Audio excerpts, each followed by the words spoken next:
Is with great pleasure and a little bit of fear that I sit next to Perth heavyweight champion Mark de Mori. How you doing, mate? I'm good, thanks. Good. Thank you for coming on the couch today. A pleasure to be here. Good. Now you're 27 or 28, should I say? Yep. And you're ranked 17 on the World Boxing Corporation. Is it World Boxing Corporation? Yeah, World Boxing Council. Council. Yep. Is that a fairly young age to get a ranking like that? It is. Yeah. There's most of the top heavyweights are in their mid to late 30s, so I have time on my side. Absolutely. How long have you been at that position for? Last 6 months, but it'll start to slide unless I keep winning. Unless you keep it up there. Yeah. Now, how did you get into boxing? So I guess it's not something that it's not a huge sport in Australia. So how did you actually find your way into it? Well, I grew up watching the AFL, like everybody in Perth did, and I loved the Eagles and wanted to play AFL. But then I stumbled across some old boxing tapes that my dad had of Muhammad Ali, and I was like, this is interesting. And then I saw Mike Tyson was fighting. He'd just come out of jail and was making his comeback, and I went down to the Wembley Hotel to watch him with my dad, and I watched him and I thought, wow, that's what I'm going to do. Yep, and so was it starting out as a hobby, I guess? Yeah, I guess so. I just wanted to start. I didn't even know what it was all about. I had no idea about the sport. I had no idea about anything. I just wanted to go and learn, and I became fascinated with it.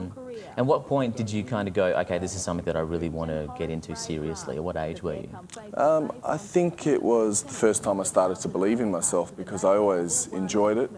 And then I retired because I didn't really enjoy the amateur side of it.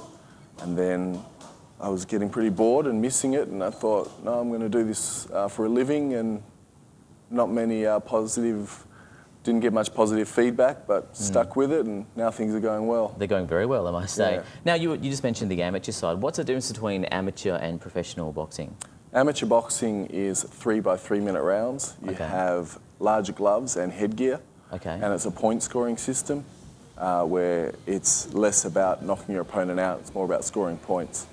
And then professional boxing, you can go anywhere from 4 3-minute rounds all the way up to 12 3-minute rounds. There's no headgear, no singlet, smaller gloves, and it's more about knocking people out. And that's, I guess, the boxing that we're familiar with on movies like Rocky and all that kind of stuff. Exactly, That's that sort of boxing. Yeah. Okay, now, I would imagine that being a boxer would take incredible physical determination. What is a typical sort of training day in your life? Well, full-time training for me is waking up at 4. This is when I'm in. This is when I'm in California with my training team. Waking up at 4 in the morning. They pick me up around 4:35. Then we get to Arroyo Verde Park, which is like the base of the mountains over there in Oxnard, California. We'll run straight for about 40 minutes, come home, breakfast. I usually go to sleep again. Then boxing in the afternoon around 2 or 3.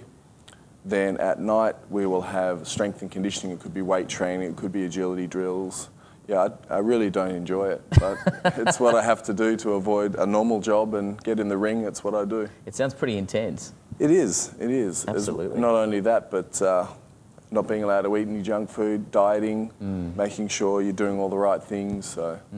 Now, you recently came over from, you went to California earlier this year. Yep. What was all that about?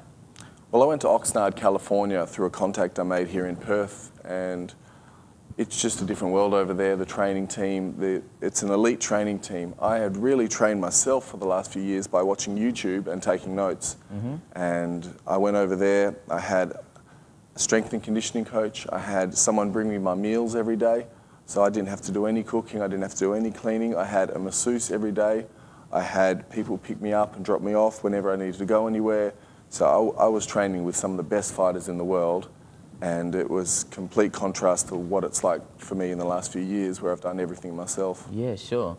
Now, we were talking earlier before, and Don King is actually managing you at the moment, or promoting you at the moment. Now, even people that don't know much about boxing know who he is. Who are some of the people that he's promoted in the past? The most famous would be Muhammad Ali, Mike Tyson. You can't get much bigger than those names, Exactly, really. the biggest names in the sport.